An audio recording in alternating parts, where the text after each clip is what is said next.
Okay, so this video specifically is for people that are going into no contact and really trying to find the strength to kind of stay in there. There's normally consistently the same kind of questions are going to come up and kind of try to talk you out of it. Number one, the first thing to understand after a breakup, especially a really painful one, there are two things that are going to come flooding into your mind and try to get you to do something that you're going to regret later. The first one is fear. The second one is logic. And they team up. And both of them will whisper the most believable, the most terrifying, the worst case scenario, and you'll believe it. Especially if you're a certain type of thinker. If you're somebody that's kind of a problem solver and you're just you're used to looking at a situation and you don't want to believe a rose-colored glasses kind of world. So anything that looks like good news, this is where logic and fear are going to jump in and try to sabotage you. Anything that looks like good news, you're going to secondhand throw away. You don't want to rely on that because you don't want to talk yourself into something that's not true. Anything that seems like bad news, any kind of evidence that things are going to be over unless you do something now, the idea that every day that goes by, she's getting a little bit further away. She's about to meet her other Prince Charming, but he's the false Prince Charming. In other words, she's going to meet another guy that she's not supposed to be with, and she's going to believe that he's the right man for her because you didn't say anything, because you didn't stop it, because you didn't react in this moment. And if you don't react in this moment, you're going to lose her forever. Those seem like logical thoughts. That's not logical. Think about it. Somebody just broke up with you. They know you want to be with them, or they wouldn't have broken up with you. They know that you want to win them back. You probably told them when they broke up with you that you want to keep this relationship. So they know everything that you're trying to tell them, they know. That's not logical to keep trying to tell somebody something they're already aware of, thinking if I tell them one more time in one more way, well, maybe they didn't believe me. Maybe I took them for granted and it took months for them to believe that I don't really want to be with them or I'm not the right man, whatever it is you tell yourself. So you think, I know that I told him I still want to be with him, but I didn't say it the right way. So let me say it in a poem. Let me write it in a 5-page letter. Let me go buy a ring. Let me go buy flowers. Let me just reach out to a friend. Let me follow them on Facebook. Let me leave them a message on whatever it is. That seems logical. It's not logical. It's fear. It's fear teaming up with your mind and painting a scenario that's not true. It's like guys think that, what's going to happen is we're going to go into the next life. I'm going to see her in heaven, or, we're going to be reincarnated souls, and I'm going to say, we never got back together. Why didn't we ever get back together? And guys are afraid she's going to tell them, if you had just reached out to me, there was a moment when I was second guessing the decision to break up with you. And in that moment, if you had reached out to me just one more time to tell me that we belong together, I would have taken you back, but you didn't do it. It's like guys create these weird scenarios and think, I've got to do something now. Your anxiety, this is where logic and fear are going to sabotage you. Your anxiety will become evidence to you that you need to do something. In other words, I wouldn't be feeling like this. This is the universe. This is destiny. This is my heart. My heart is on the same wavelength as hers.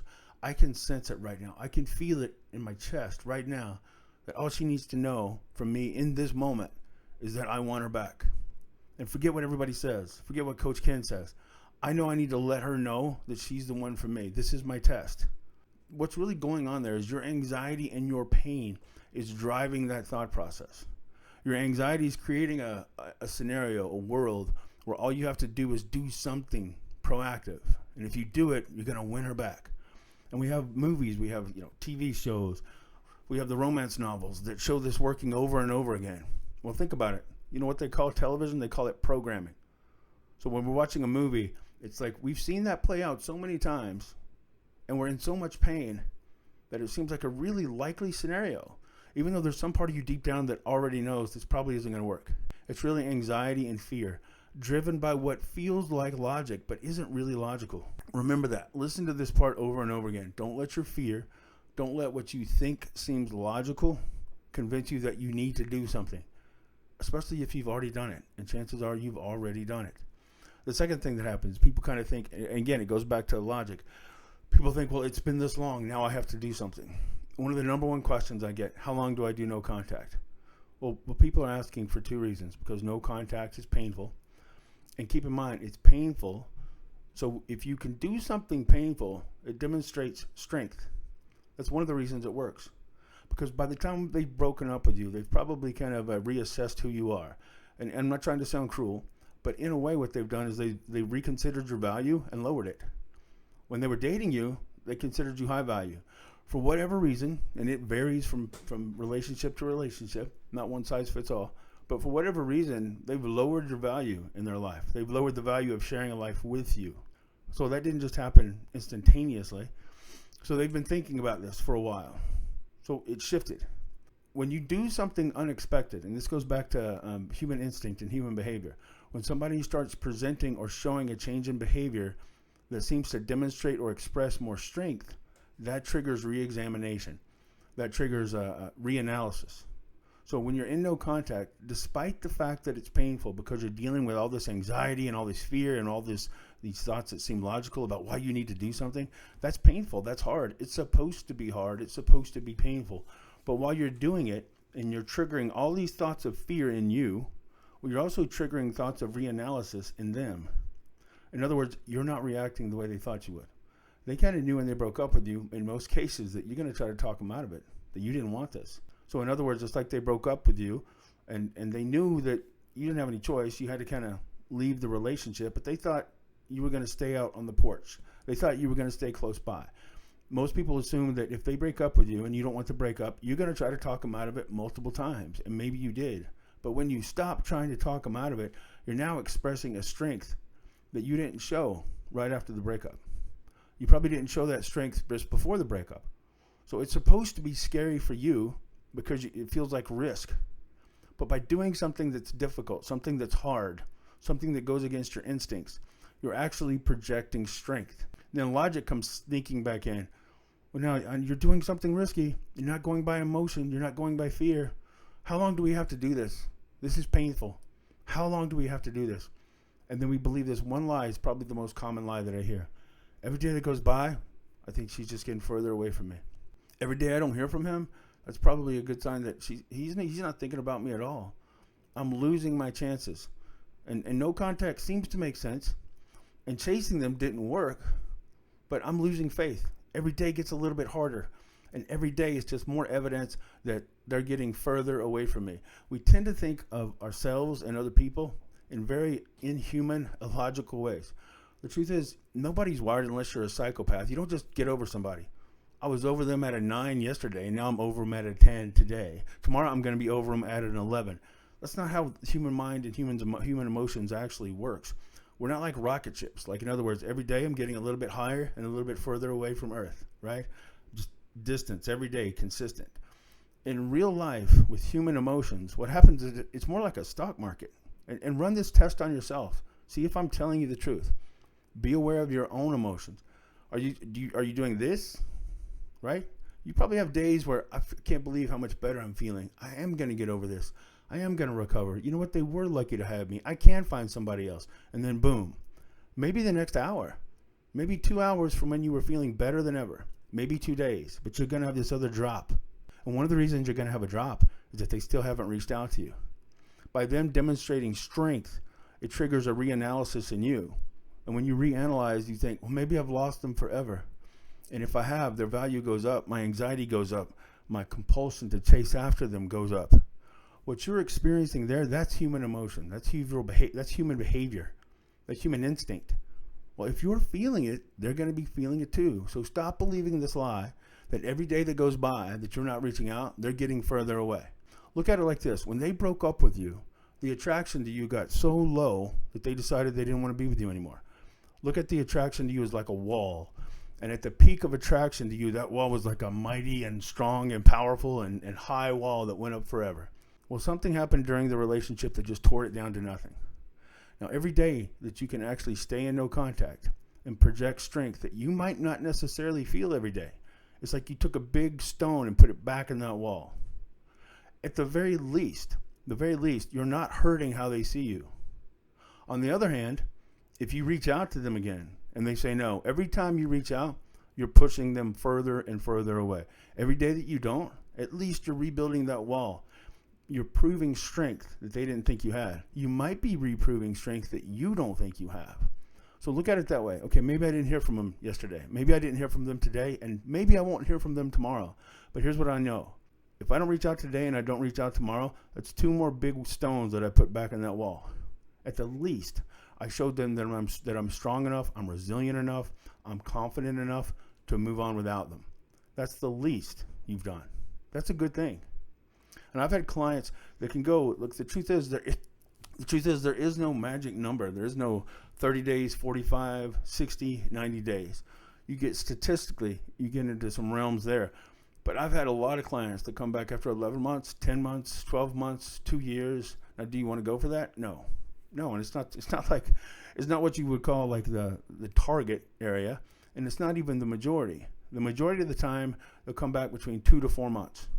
But there's a lot to come back from the 5 to 6 month area. So don't think that, hey, I get to this point, I just proved to myself after I've gone 3 months and they haven't reached out to me, I just accidentally proved no contact didn't work. Because if it worked, 90 days would be enough. You don't know that. And here's what you do know. If you've gone 90 days, the very least thing you've done is projected enough strength to prove to them and to prove to you that you are strong enough to not constantly be reaching out. You had enough going on in your life. You had enough going on with who you are that you didn't need this person to be the center of your world. That's a good thing. Worst case scenario, you never reach out again. At least when they look back and think about you, they remember somebody who was strong enough and had enough self-discipline and self-respect to not chase after somebody repeatedly who has repeatedly told them they don't want them. So remember that. Don't let this idea that every day that goes by, she just got further away or he just got further away. It's not true. It's fear. It's logic, but it's not even good logic. If you're also that kind of personality that is a problem solver, high intelligence, high sensitivity, high intensity, you're kind of used to being able to solve the issue, then what's going to happen is compulsively your problem-solving mind, this kind of mentality, locks on to solving the riddle of this breakup. If this is your mentality, me and Lee were trained to refer to this as a calculator mentality. We refer to it as the orchestrator kind of mindset. If you have that mindset, then don't be surprised if you have a compulsion to start. It's almost like you're part of a CSI emotional team. You start looking at the relationship from every perspective, looking at every detail, trying to understand exactly what you need to do. Where did it break? How did it break? What did I do to break it? What did I misunderstand? How can I identify, improve, correct, heal, and move on? And your mind will wear you out. If you're this kind of mindset, take a deep breath. Just realize you're kind of caught up in a mind lock. In other words, you don't know how to change topics in your mind, and give yourself a break. Tell your big, impressive brain, hey, thank you for being an impressive problem solver through school and in my career and making me be a success. But right now, using that kind of logical, I can solve it, I can fix this riddle brain is going to torment you. First, it'll break you down emotionally because you can't stop thinking about it. Then it'll break you down mentally. Then it'll break you down physically. And somewhere in there, you'll convince yourself, and normally you might be a very strategic, high-end thinker. You might be a really good problem solver. But in this situation, your mind is going to wear you out so much that you throw a couple of Hail Marys. In other words, you'll come up with some situation or some kind of a reach out to really try to fix everything. And you're going to do something that actually drives that person further away and lowers your own confidence and your own self-worth. And you won't really do it because deep down you believe it's a good idea. You're doing it because you just need some relief from that anxiety that is driving you to consistently analyze and reanalyze. You're trying to give yourself a break. You're trying to come up with a home run. Don't do it. Don't do it. Tell your brain, hey, I appreciate what a problem solver you've been my whole life, but right now, if I listen to you and I go with I've got an idea, then you're going to wear yourself out. This is the kind of person that you've probably already talked to 2 or 3 different relationship coaches. You started reading a book. You probably read 17 articles to try to figure out how to win your ex back. You're just diving into the whole topic on your own. Stop. Give yourself time. Realize sometimes it's not going to seem logical. Sometimes what seems very logical is not actually the right way to go. Sometimes you can't solve a situation by approaching it from the same kind of cold logic that you do to kind of get ahead in your career and to get ahead in school. It's just not going to work. So the other one is, and this is probably, it's one of the more frustrating ones, but I understand. It's the person that says, I really think my ex is in pain or missing me, but she's too stubborn. She's just hurting too much. Or she doesn't know that I'm open. I've done no contact so well and I've projected so much strength that even though I think she's thinking about me, I think she misses me, she doesn't know how to reach out. She's got a lot of pride. I hear this all the time. I hear this multiple times every day. I think the principles are right and I get no contact. And I will admit that when I chased early in the breakup, it didn't work. But now I think enough times gone by that I think she really misses me. And she wants to reach out, but she doesn't know how to reach out because I've been doing no contact so well that she doesn't know how to do it. and I need to break the ice. Okay, so a couple of things to do here. If you're convinced that this is really the truth, there are some people that need just a little bit of a nudge. But the truth is, and this is the key takeaway, if they don't miss you enough to do just a simple reach out text, I'm talking about like a 9 o'clock at night on a Saturday, if they don't miss you enough to just say, hey, and especially women, and I don't mean this in any kind of a negative way, I'm just saying a lot of times if the woman's broken up with you and they want to reestablish contact because they miss you, they don't have to come back and give a long description or a long explanation. They don't have to fall on their sword. They don't have to apologize and beg and plead and ask for forgiveness. If a woman leaves you and she's second guessing it months later and she wants to reconnect, she doesn't have to swallow her pride. All she has to do most of the time is just send a simple text. Hey, how you doing? Hey, thinking about you. Or a lot of times what they'll say is, do you hate me? I wanted to say hi, but I understand if you hate me. Just something that simple. If they don't miss you enough to reach out and just send a simple text that just says, hey, how you doing? So how's your mom? Any kind of excuse, a temperature feeling kind of text. If they don't miss you enough to reach out to that minimal of a degree, they probably don't miss you enough to build a long-term relationship and reconnect. That's 90% of the situations, even 95% of the situations.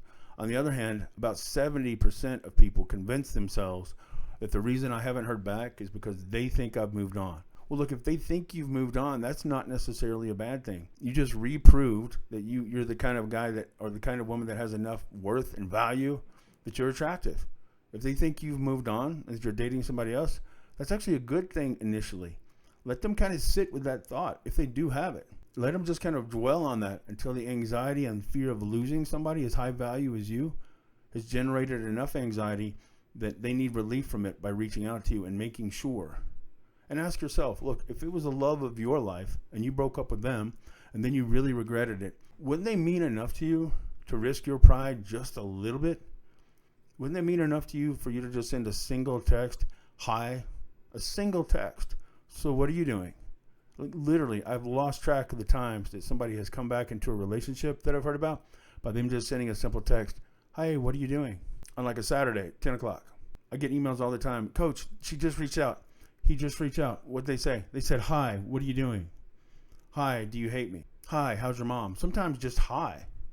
Now, if you love them and it's the love of your life, even if you have this belief, this fear that they've probably moved on, if they really mean that much to you, isn't it worth one text with one word? Well, it's the same with you. And if you don't mean that much, even if they come back, they're probably not going to stay long. Because you didn't mean enough for them to even risk a one-word text to reach out and find out what was going on and to see if you're still available. That's the reality of it. And that answers the other question of how long do I need to stay in no contact? Look, the truth is, you get to a point of, I'd say, look, you get past the 3 months, you start getting into the 4-month range. I will say this, I'm still not saying at 4 months, reach out to them, because if you don't reach out to them, they're gone forever. That's not true. Countless times somebody's come back 5 months, 6 months, 7 months, all the way into years. I've had clients come back 5 years. I'm not saying they've been talking to me for 5 years. I just mean I've had clients that'll even, a guy a few months ago, he said, I hadn't heard from this woman in 5 years. This was the first time I'd ever talked to him. She reached out to me after 5 years and said she couldn't stop thinking about me. And she also said it was driving her crazy that she never heard from me and that it made it impossible for her to get over me because she didn't know what I was thinking and she always wondered if she had a chance with me. So it still works. You're not sabotaging yourself by staying in no contact.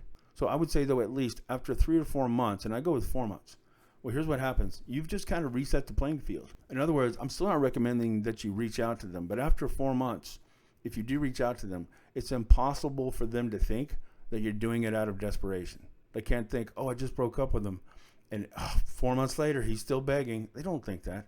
If you've gotten 4 months in no contact, you've proven strength. You've proven that you're reaching out of choice. Then there's a chance they'll hear you. If you reach out after 4 days or 4 weeks, they're not going to hear anything you say.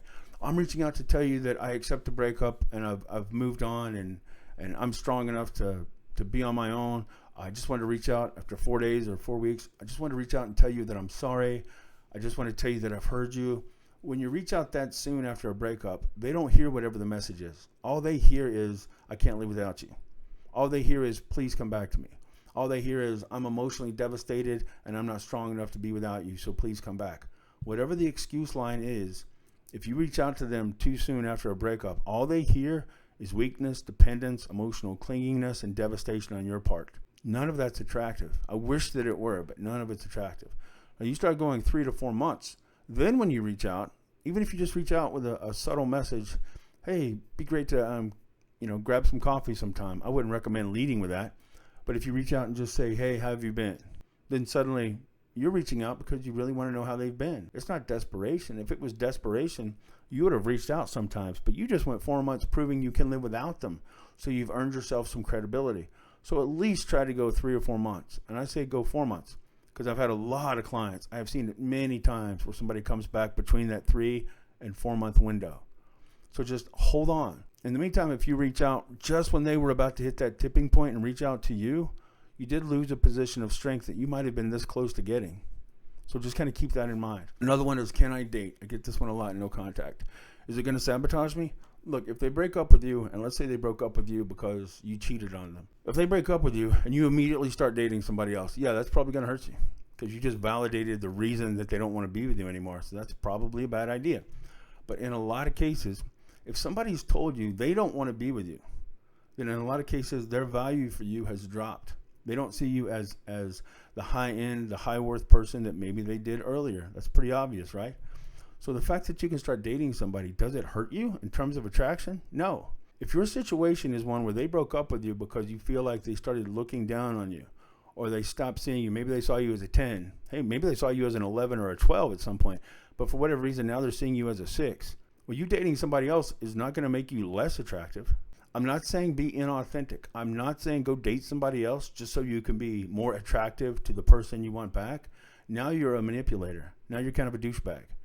But on the other hand, if there's somebody else that you're interested in, somebody else that's showing interest in you, don't be afraid to go spend time with somebody who validates you and makes you feel important, wanted, attractive, interesting.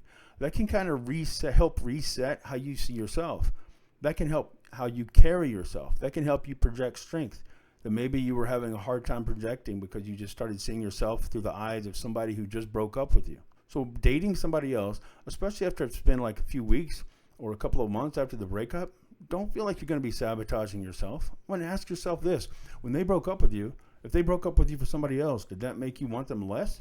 I mean, we all have our pride, and again, logic comes in. And I've heard a lot of clients say, if I find out that they slept with somebody else, if I found out they broke up with me for somebody else, then I don't want them back. You're lying to yourself. That's not how human instinct works. When somebody rejects you for somebody else, it actually hurts more. It makes you think about them more. It makes you want them back more, not less. Again, this is where logic and human nature don't agree with each other. You might mean it when you say, if I find out they slept with somebody else, I don't want them back. Well, hey, I agree with that. I understand. But unfortunately, that's not how most humans are actually wired emotionally. You find out the person you loved is with somebody else, it spikes hurt and pain and trauma. It also sparks this compulsion to win them back. That works on your behalf too. A lot of times I've had clients call me and say, I really need to win back somebody that I broke up with. Well, what happened? I broke up with them because I thought I could do better. And I was fine. They were chasing me. And then I found out they were with somebody else. And now I can't stop thinking about them. Now that I know they're dating somebody else and I don't know if I can get them back, I realize that I just lost the love of my life. Can you help me get them back? So that can happen. So don't be afraid of dating somebody else. Don't do it too soon. And don't do it if the reason they broke up with you is that you're kind of a cheating slimeball and made them break up with you. Then it can really backfire. And if they broke up with you over a deep, sincere wound that you gave them because you weren't faithful and honest, then yeah, I would say don't start dating somebody else, especially soon. But on the other hand, if they just kind of saw a drop in value in you, don't live up to that drop in value. The last thing you want to do is convince them you're the only one for me. I'll never move on from you. How are they going to miss you if you keep consistently finding a way to tell them, you'll never lose me. I'll never give up on us. You're the only person for me. You're trying to prove that you're the love hero of their life, but what you're actually doing is cutting your own legs out from under you and repeatedly telling them that you don't have the value that they need to have for you to feel attraction. It's not actually attractive to try to convince a man or a woman that you're my universe. I'll never move on from you. I'll never want anybody the way I love you. And hey, I will never walk away. Well, if you're never going to walk away, I never have to regret the decision to break up with you. Because anytime I second guess it, you're right there. It gives me a lot of freedom to do a lot of things and just know you're my safety net. A safety net is not attractive. So I hope this helps. I just wanted to give a few insights. And a lot of times when I'm talking to a client that I really like, that I really admire, that I have a lot of empathy for, and I know they're in a lot of pain, I want them to have like a video that they can go back and listen to while they're in no contact, to just kind of reinforce and encourage. Look, I know it's hard. I know it's painful. It's supposed to be.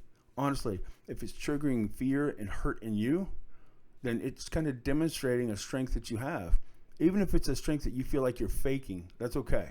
Remember this: if your beliefs and your actions disagree with one another, your repeated actions, your consistent actions will change your beliefs. So just try to believe in that. You're projecting strength even if you're feeling hurt, because you're not doing the easy thing. The easy thing is to chase and to refuse to give up and accidentally sabotage yourself over and over again. So just kind of listen to this if you feel like you're struggling. And remember, feelings are real. That doesn't make them true. It's going to feel hopeless. It's supposed to feel hopeless. It's going to feel like you're wasting your time. It makes sense that it feels like you're wasting your time. That's a logical thought. But remember, logic and human nature, human instinct, and human relationship dynamics, in a lot of ways, they won't feel logical. It won't look like it makes sense until you step back and really think it through. So hang in there. Listen to this multiple times if you need to. And just don't give up hope. Give yourself permission to hope. If I told you, look, 100% guaranteed this will bring your ex back, you wouldn't believe me. You shouldn't believe me. There's no way I can know that 100% chance this is going to work. Well, if you can use logic to just kind of identify that I couldn't possibly know that for certain, then use that on your behalf too. In other words, no matter what the feelings tell you, you can't be 100% certain they're not coming back. So just give yourself enough permission to hope. You don't have to buy in wholeheartedly. That's going to be really hard. But just give yourself permission to know there's still a chance, because there really is. If you attracted them once and it was a really good relationship, there's your evidence. You can re-attract them again. Attraction can be lost, and it can definitely be regained. So just hold on to that truth.